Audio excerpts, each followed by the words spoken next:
So for a lot of years, I've been training social scientists to work in collaborations with environmental health scientists. And in the Contested Illnesses Research Group at Brown, we work together in a lot of projects, a number of them with Silent Spring Institute, a number of them with other colleagues in the Superfund Research Program and the Children's Environmental Health Center, which involve toxicologists, epidemiologists, environmental engineers. So my students had a lot of experience, as I did, in collaborating with different kinds of environmental health scientists. And we published together with them. We published in not just social science journals, but public health and environmental health journals. In turn, they too were co-authors on journals published in sociology, like Journal of Health and Social Behavior or Social Science and Medicine. And when I had the opportunity to come to Northeastern and to start a new institute, the idea was to begin an institute that would focus on that and that would get research training grants to do this, and that would increase the number of grants in that kind of collaboration. And because I was going to sit here in two different departments, sociology and health sciences, that made it more feasible. So that's sort of the quick origin of how we got to where we are. And we have a particular NSF training grant that's geared to this exact kind of work, teaching social scientists what they need to know about environmental health scientists' work and about environmental health research ethics.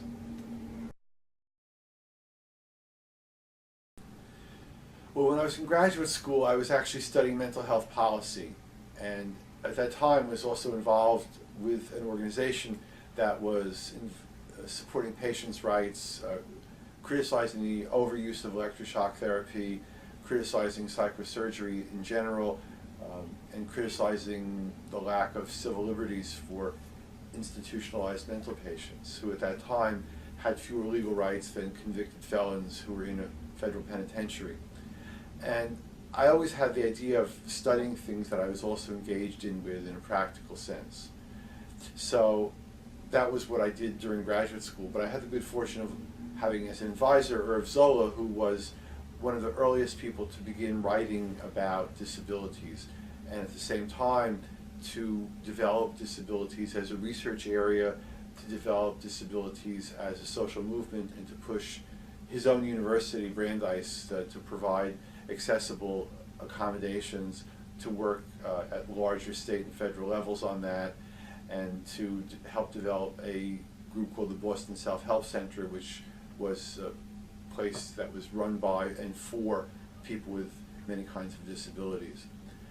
And at the same time, he autographically wrote about his experience as a person with disabilities. So even though I wasn't studying that, I had as a role model somebody who had a very successful academic career. He was a very well-known medical sociologist.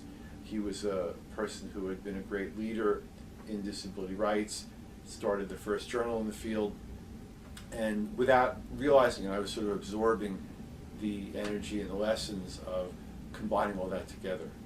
So when I started to get involved with environmental health issues in the mid-'80s, that was just the logical path to follow. So I was, after teaching at Brown for 3 or 4 years, I had a late postdoc, which turned out to be a good thing, and was away between 1984 and '86 at Massachusetts Mental Health Center in Boston, and was part of a research group. I was studying patients' right to refuse treatment, and eventually I actually changed that topic to a different one, but I was in a psychiatric setting studying psychiatric diagnosis and negotiation over that diagnosis, and illness experience, and a lot of the other things that medical sociologists often do. But because I had come in with the idea of studying patients' rights, I was in a research group called Psychiatry and the Law. And there was a colleague there who was the director of child psychiatry at the hospital, and he had been called upon to testify in the Woburn toxic waste case. This was the case where there was a very high rate of childhood leukemia that was eventually, through epidemiological and hydrological investigations, tracked to contamination of 2 municipal water wells that were mainly attributable to dumping from 3 companies, one of which settled and is not that well known, Uniform, and the other that are better known, Beatrice Foods, which is the parent company of Tropicana, and W.R. Grace Chemical Company. And he was testifying for the plaintiffs, a number of families, who argued that the trichloroethylene in the water was the cause of the leukemia. And this was a very novel approach because up to that point the evidence was mainly benzene and ionizing radiation as the two potential known causes. So in the process of presenting our research every week in the group, Ed Nicholson gave his presentation on what he was doing, and he said, you know, Phil, you're a sociologist. Have you ever heard of any literature on community responses to toxic waste issues? Any questionnaires about psychological effects of toxic waste? And I said, well, you know, really there's probably 2 or 3 articles in the whole literature on this. It's a very new area, but it sounds exciting, so let's talk about it. And we talked, and next thing I know, we were writing a book together. And that was the origin, and it was very compelling. The people were these totally self-educated people whose kids had suffered, many had died, some of the adults had also become sick with leukemia, and it was something that just grabbed me, you know, completely. And as we wrote the book, and as I wrote an article based on that, I just realized this was the path I wanted to take. I knew a little bit about the environment.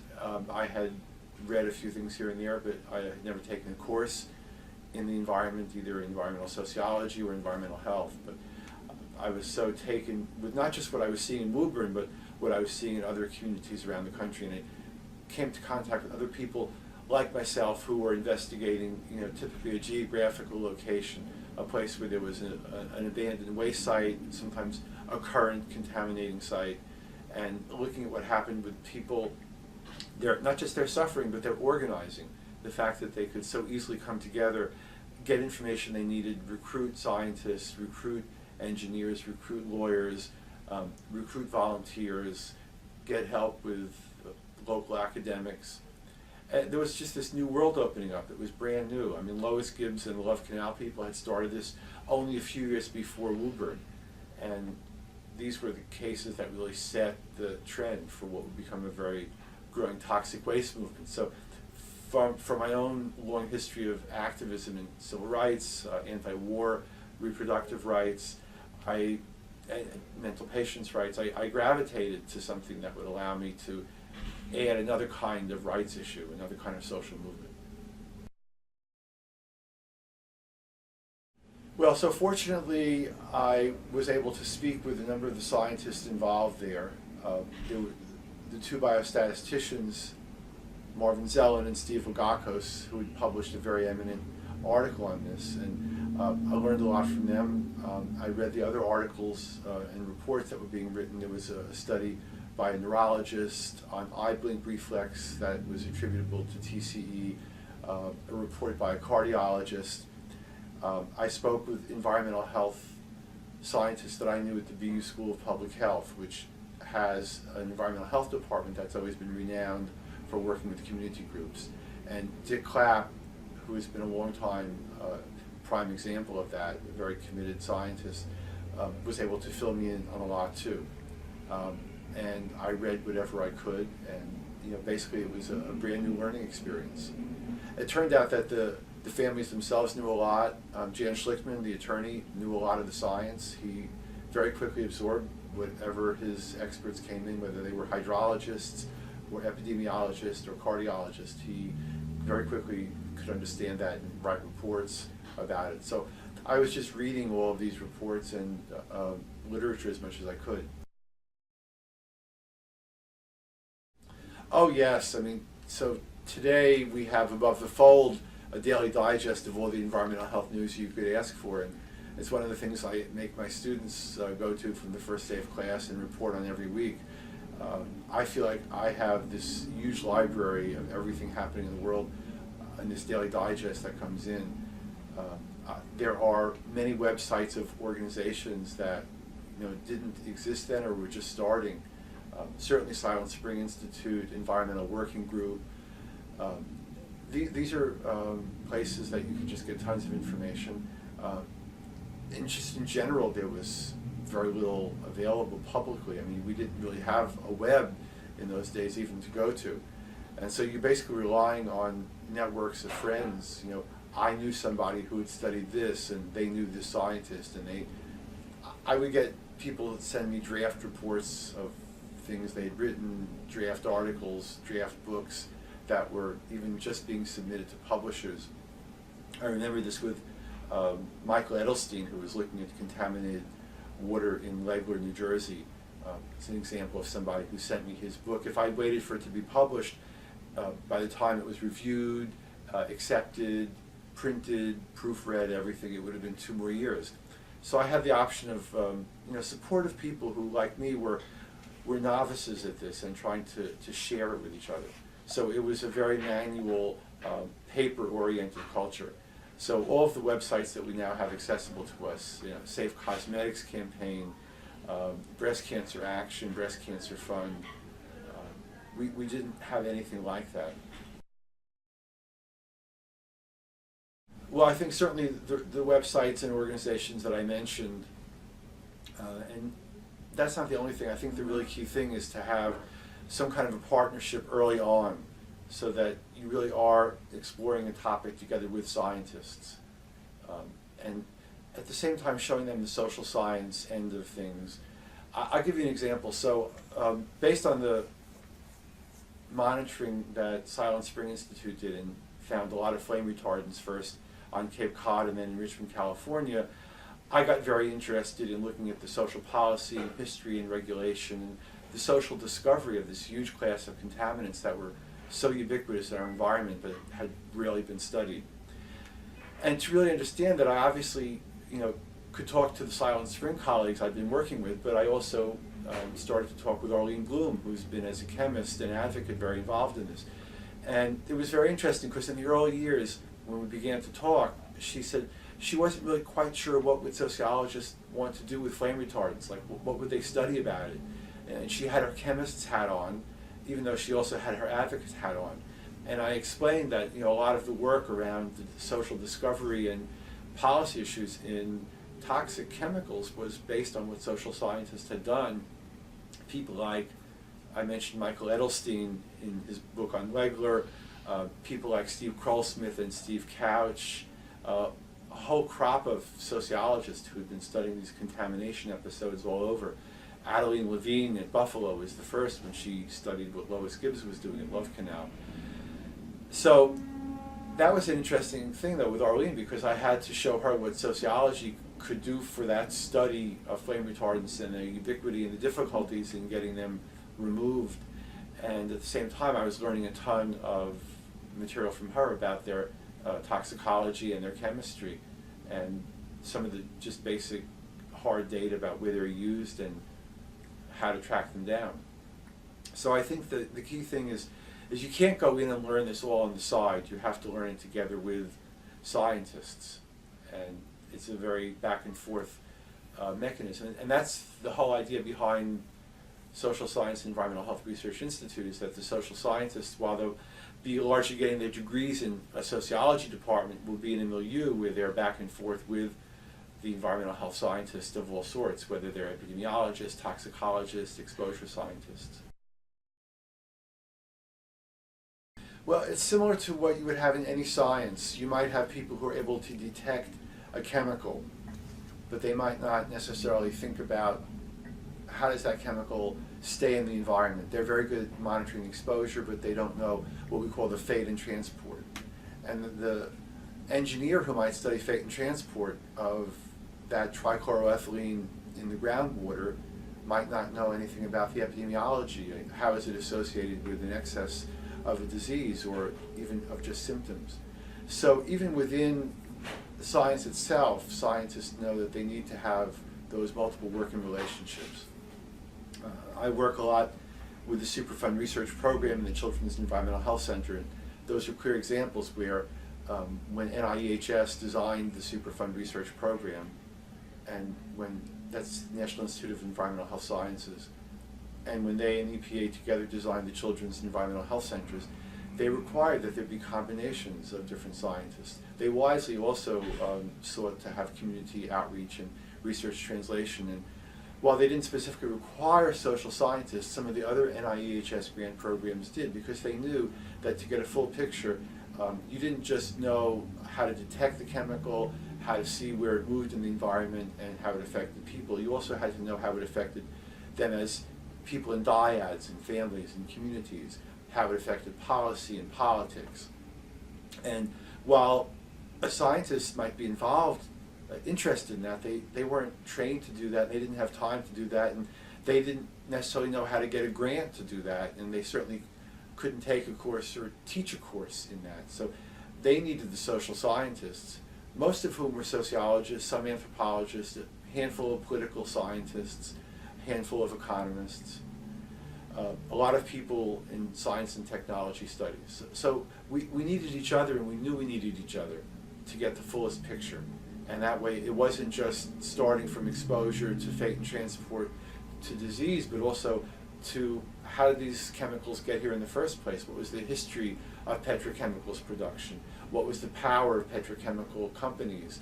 What was the inability of state and federal regulators to sufficiently do their job?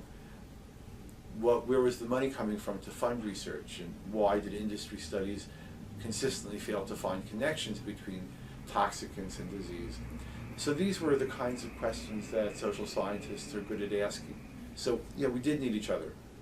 When Ken Olden was the director of NIEHS, he was, I think, the first black director of any NIH institute. And he was approached by a number of environmental justice activists, and as a result got together a working group. And they showed him the importance of getting community input in general, but in particular to address environmental justice, because environmental science was the place to do this, because we're talking about environmental hazards. That was the original impulse around environmental justice. Now that's grown, that's expanded now to include climate justice and transportation justice and food justice, but early on it was mainly around hazardous waste sites and incinerators and proximity to large emitters. Ken Olden was very receptive to this, and he then built a core of other people, in subsidiary positions at the Institute, and they began with those activists to put together RFAs, the requests for applications that are what you submit to get a grant. And they said, let's study environmental justice, let's understand how academics and environmental justice groups can work together, and how social scientists can be part of that, because they're the ones who have discussed and studied and written about communities as part of their careers. Part of that grant process was that enough of those grants were given out that, like many large grant programs, you have an annual grantees conference. And at those conferences, you would have enormous numbers of people come together to share the wealth of resources.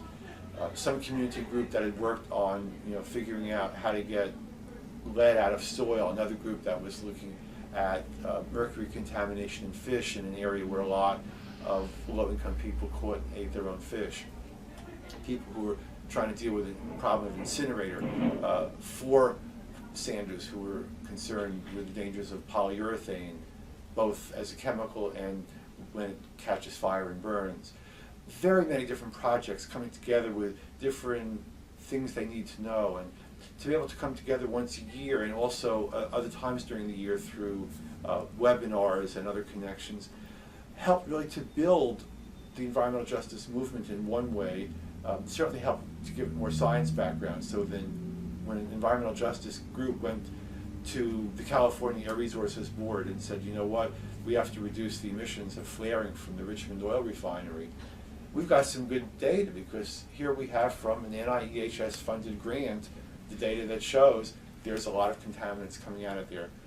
And even though we haven't done an epi study to show the particular disease, we know that when you have a controlled study with laboratory animals or a natural experiment with people, that these chemicals certainly are implicated, and certainly the air particulates are, and some of the metals are. So EJ groups could just go and present themselves to state, federal, local, regional agencies. And they could also come to universities and say, we'd like to do some work together with you. We need your resources. We would like to help you, we'd like your help to get air monitors to see if the bus depot not more than a half a mile from where we're sitting now in Dudley Station, has too many diesel buses emitting particulates. Why don't they, why are they idling? Why don't they turn off their motors? How can we deal with that? How can we find out the different rates of emissions at different times of the day when kids are going to and coming from school? It really helps the group to know that scientists will listen to them because they know the right questions to ask. So it also legitimated for the social scientists and the environmental health scientists that it was okay to do this kind of research because an NIH institute was supporting it. And they brought together some other institutes too. So National Institute of Occupational Safety and Health, which even though it sounds like it would be part of NIH because it's a national institute, is actually part of CDC, the Centers for Disease Control. And for a while they co-sponsored this EJ grants program with NIEHS. They also pioneered in something which was very important. They recruited community activists to be on the review committees. And that meant that you had to show that you were really doing very strong community engagement. You couldn't just say, well, we have a great science project and we're going to have a community board and we'll have 2 people from a community group show up once a year. They wanted to see that the proposal was written on the ground up with the partners and that enough funds went to the partners. And they in fact reduced the overhead rate so that most of the money was going to the direct costs, the salaries, the laboratory expenses, the expenses of community meetings and everything else.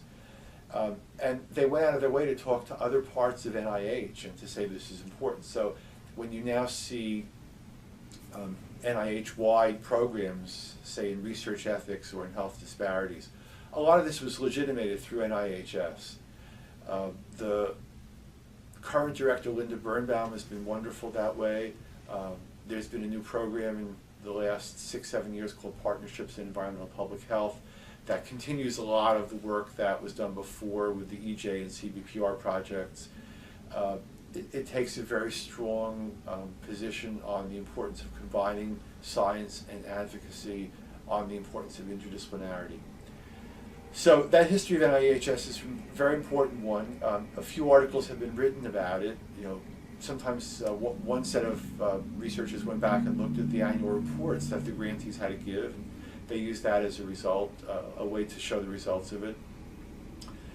Our collaborators at the University of California, Berkeley, Brown, now Northeastern, and Silent Spring, and Communities for Better Environment, we've published articles in which we actually delineate the specific mechanisms by which these CBPR environmental justice projects can happen.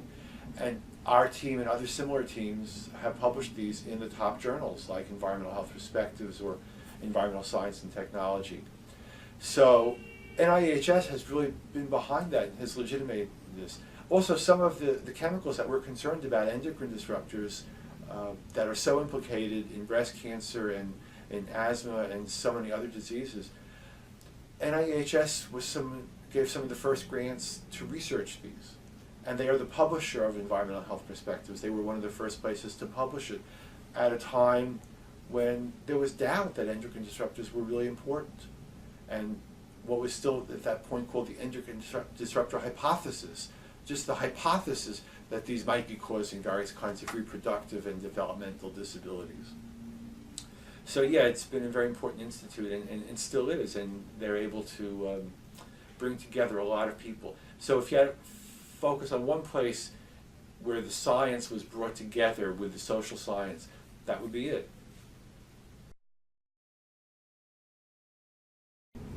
Well, the challenges are that we're still in our infancy in these kinds of collaborations.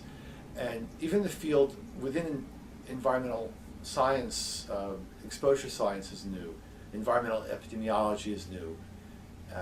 I remember Dave Ozanoff, who founded the Environmental Health Department at BU School of Public Health some 25, 30 years ago, said, not just early on, but even later, he would tell prospective epidemiologists, if you go into environmental epi, go in with your eyes wide open because people will give you grief. They'll tell you your sample sizes are too small, your extrapolations are just too grandiose, that this is a field that's full of challenge, both because of the measurement issues, but also because of the politics and the economics of it. So there are always challenges to a new area, and in terms of sociologists, we really didn't have a huge legacy of this work, so we had to carve it out ourselves. We had to get legitimacy. We had to be able to say, look, this community I've studied has these kinds of psychosocial reactions, these kinds of political unrest, these kinds of social moving organizations, these kind of family dynamics between spouses when one is involved and the other is not involved in community issues. And people could say, well, these are not huge quantitative surveys that you're doing. They're very qualitative, ethnographic, highly detailed, interesting studies, but do we know, are they generalizable? So you, in a way, had to wait until 10, 15, 20 different scholars had found quite similar things in different communities around the country, even around the world. So that's an uphill challenge always, within social science. There was very, very little awareness of how social scientists could interact with environmental health scientists. One of the key things that helped a lot was NIHS had some funding mechanisms for this. They had an environmental justice program, and they had a community-based participatory research program. And in both of those programs, they were requiring social scientists, just like they were requiring certain kinds of other scientists. So you had to have a clinician on the research team. So this really gave a lot of legitimacy because you could prove to your chairman of the department, to your senior colleagues, that you got funding from NIH, and this was always an important thing. Eventually, the National Science Foundation began to fund similar things through their Science, Technology, and Society program. So funding often helps overcome the challenges of this is a new science, this is an untried science, and why are you publishing in those other journals? So you have to kind of convince your sociology colleagues that an article in the American Journal of Public Health or Environmental Health Perspectives is really very valuable. And I'm sure for the for the environmental health scientists, the other end is just as critical. They have to be able to explain to their colleagues and to their supervisors, if that's relevant, why it's okay to publish in the Journal of Health and Social Behavior or Sociology of Health and Illness. So the challenges are funding, what's a good publication outlet, and who will then review these dossiers when someone comes up for tenure? Will they understand this? And of course there are the challenges of getting your hands on the data. Sometimes the data is very hard to come by, and it takes a long time. You have to be in the field a lot, and the ethnographic research that we often do is harder to do than it was in earlier days when funding was very rich in the social sciences and when almost every graduate student had the flexibility to spend a lot of years doing that. And then the political challenges. We've seen colleagues of ours be called on the carpet.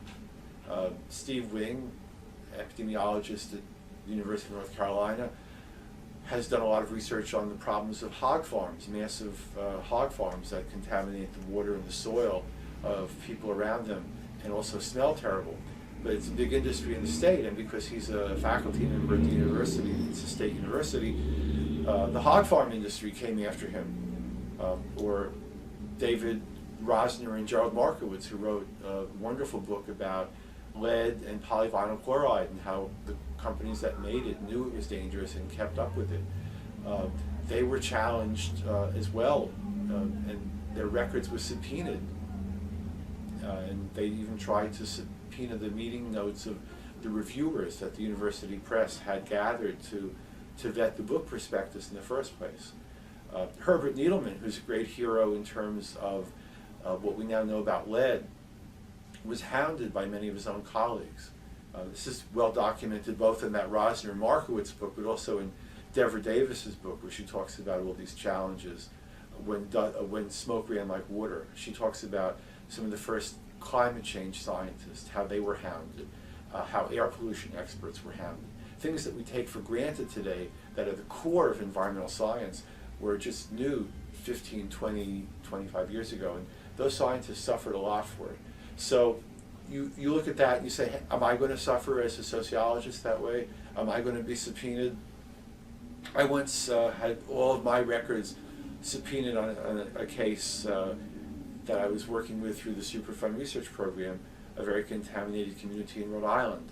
and I had to deliver endless documents to the university lawyers who were instructed by the judge to give it in discovery to the corporation that was challenging this.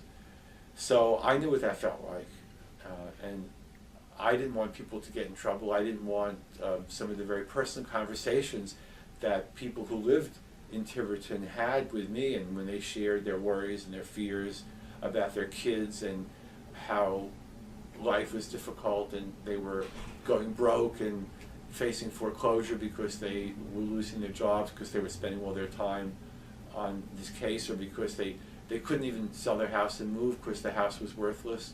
So those psychological distresses, those were given to me in private. Like, why do I have to then turn over that data to a faceless corporation that's going to make those people publicly known for that? So those are challenges too. How much do you want to call people's attention to the sufferings of the people? We have now collective experience from a lot of us who've been doing this for a number of years. And what the Institute can do is to show people how to do this. So we can give them the example of my graduate student, Alyssa Cordner. She's been studying the social history and policy around flame retardants.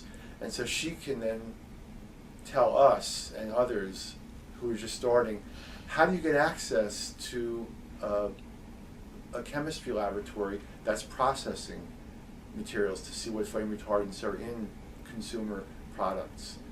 How do you get access to an EPA research center that develops guidelines for how to regulate these?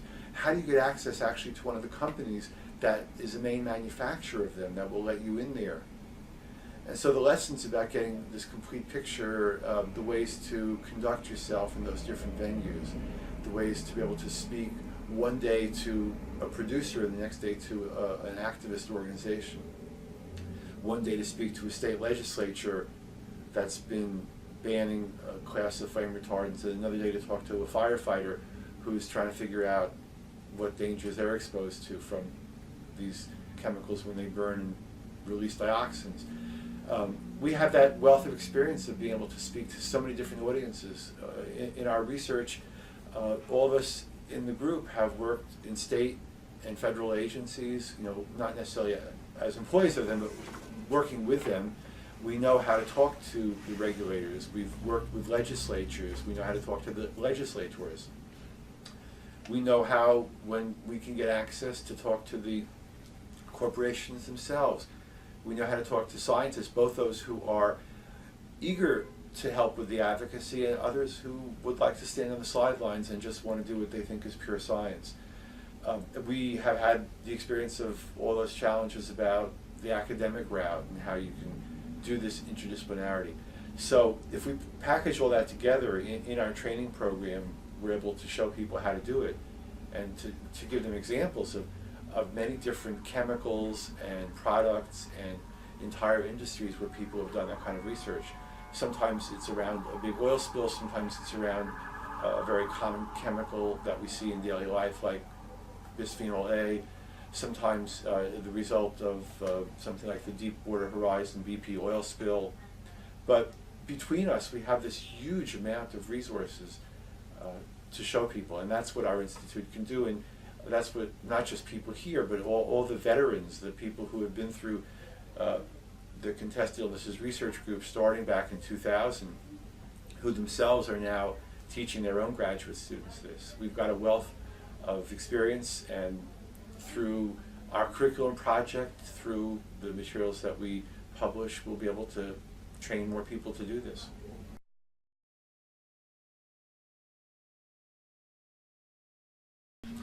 Well, I think they need to invite the social scientists more to come speak to them. Mm-hmm. That's important. Another NIHS example, for instance, Bill Sook, who is the director of the Superfund Research Program, which has now been around for probably almost 30 years, I think. I think this was the 30th anniversary year. He now has, in the last year, hired an anthropologist to be on the staff there. And she serves both to help people understand the connections, but she also serves as a program officer. So that means she's really in charge of supervising research in this area, making sure that people apply for grants and they carry out grants that include this.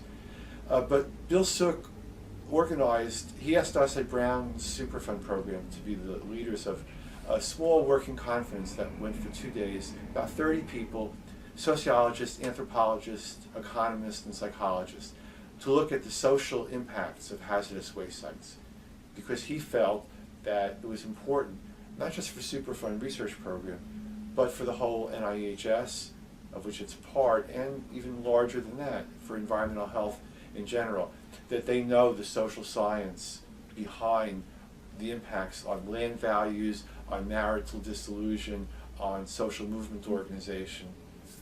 So this is important, and I would like to see more environmental health departments invite sociologists in and work together.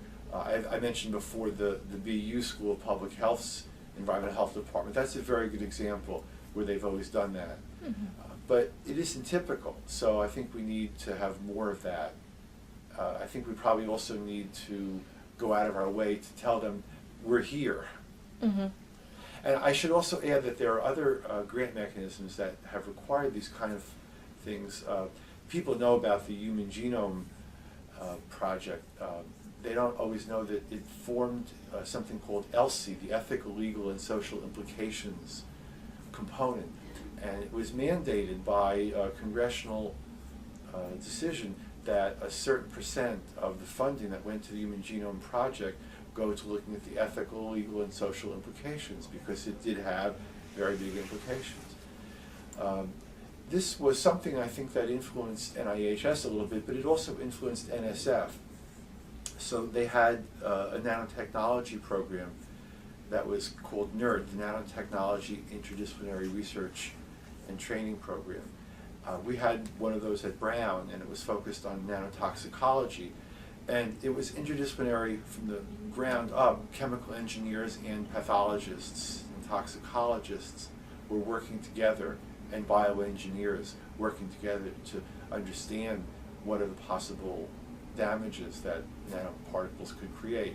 But they too in NSF required that there be a component that they called societal and ethical implications. Those didn't have to be done by social scientists. They could have been done, as in some cases here at Northeastern, they had a similar one, Ron Sandler, who is a philosopher, but an applied philosopher. But in many cases, social scientists are the ones who know how to do this. Social scientists also often cross over into bioethics, so there's a good fit there. So I think we're seeing this spread around a larger number of federal funding agencies.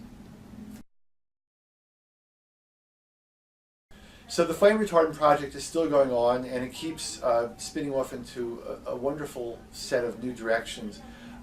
In particular, we've been interviewing firefighters because they become very, very powerful voices in this whole campaign, because they're the people you might expect to say, oh yeah, flame retardants everywhere would be great because we don't like fires. But they have understood that flame retardants actually don't help, that the flame retardants produce more smoke, and smoke is what kills in fires. They're worried about the dioxins and the other chemicals that come as byproducts of burning flame retardants. And they have a very powerful voice in legislators, the hearings of state legislatures, in the California board that deals with these standards, that set pretty much national standards based on that, around Technical Bulletin 117. So that's a new project we're working on. I think we want to start working now on hospitals, because our friends in Healthcare Without Harm are concerned about flame retardants in hospitals because they're so ubiquitous in building products. And that's another area that we have been for the last few years working with Healthcare Without Harm, and have developed a group called Hospitals for Healthy Environment in Rhode Island that has organized a lot of wonderful activities that range from toxic chemicals in cleaning products and building products, phthalates and PVCs that are used in the tubes that are feeding kids in the neonatal intensive care unit who might actually have wound up as preterm babies because of exposure to phthalates in the first place. We work also on the greening of hospitals by reducing the waste stream, by having gardens outside that people can look at, And just like kids do better in school if they can see trees and gardens outside, hospital patients do better if they can see gardens and trees and even go outside and take a walk in them. Developing better family rooms for family members to stay with people. Basically, overall, a more holistic environmental approach to greening the healthcare system. So this has become a very, very big part of our work. We've got hospitals and nurses unions and nurses and medical associations and hospital associations, hospitals, state agencies all working together. And the other interesting thing is a lot of food activists who are trying hard to get food in the hospitals to be healthier while supporting the local farmers to do that. So we're putting a lot of our effort into that now here at Northeastern because we've got a training, a school of nursing. We are working with nurses to train them because they are not given much environmental health training, but their dean, their faculty members are very eager to change that and to make us a very pioneering location for that. I think we'll begin to look at more chemicals as we continue. There are a number of chemicals that increasingly have become very popular. Chemicals like PFOAs that are used in Teflon and Gore-Tex and that are resistant to water.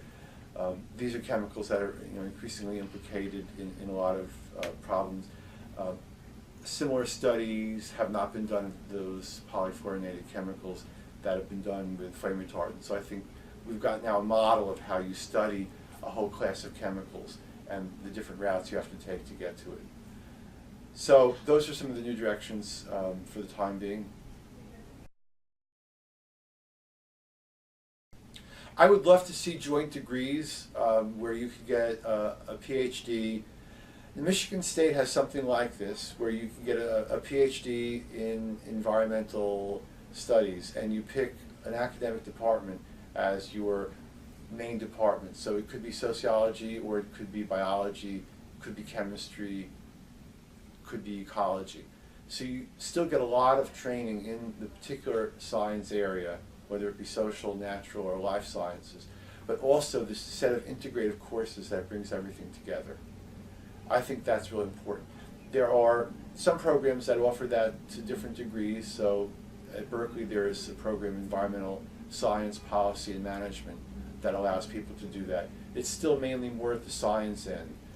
I think we need some that are a little bit more social science heavy, but that give enough of the science background to do that. So I would love to see that in my more perfect world.